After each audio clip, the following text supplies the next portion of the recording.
Hindi pa palampasin ni Draymond Green si Klay Thompson ngayong siya ay kalaban na nila. Sa isang panayam kay Draymond Green, mayroong isang katanungan na kung ano nga ba raw ang kanyang gagawin kay Klay Thompson kung sila'y magkalaban na, magkikita sa loob ng court. Ito'y trash talking ba niya o magiging playing soft siya kay Klay Thompson, gayong former brother niya ito sa Golden State Warriors? Ang sagot ni Draymond Green, mga idol, diretsahan na, babanggain ko siya sa dibdib. Yes mga idol, tama nga ho ang narinig ninyo. Hindi pa palampasin ni Draymond Green itong si Klay Thompson kung siya man ang magbabantay sa kanya.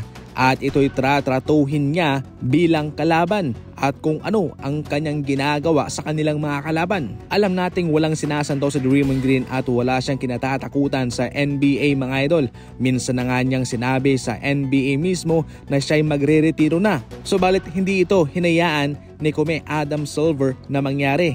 Ngayon, sasamahan niya si Stephen Curry at tutulungan niya ito sa kanilang kampanya sa season na ito. At kahit sino pa man yung kanilang kalaban, mapabigatin man yan, tigasin man yan o former teammate niya sa Golden State Warriors, splash brother yan ni Stephen Curry, ay hindi niya papalampasin ito.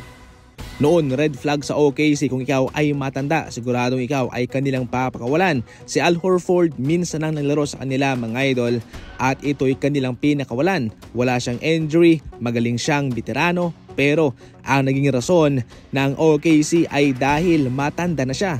Pero ngayon, isang veteranong Alex Caruso ang nasa kanilang kupunan.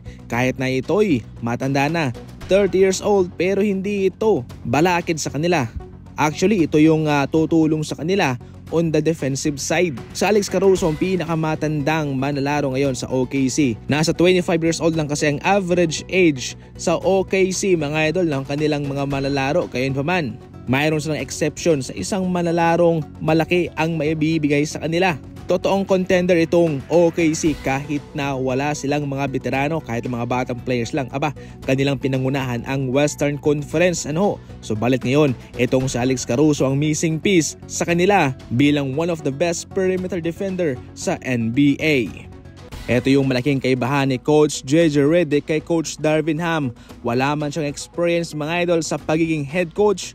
Rookie season niya ito. Pero pinapalam lang ni Coach JJ Redick na hindi niya gagawin yung ginagawa ni Coach Darvin Ham na naglalagay ng kamay sa bulsa. Yun ang parang signature kasi ni Coach Darvin Ham na naglalagay siya ng kamay niya sa bulsa. At alam nyo ba kung anong ibig sabihin niyan? Ang ibig sabihin niyan ay na-stress yung isang tao. Kinakabahan sila at hindi nila alam kung ano ang kanilang ginagawa. Nag-viral yan kay Coach Darvin Ham na para bang hindi niya na alam kung ano ang kanyang gagawin na sa tuwing sila'y tinatambakan, nandyan siya sa sideline, nakabulsa ang dalawang kamay na walang pakialam kung ano man ang nangyayari. Pero ngayon kay Coach JJ Redick, heto ang simula ng pagbabago mga idol. Para sa mga fast break balita, tumutok lang palagi, and as always, thank you for watching.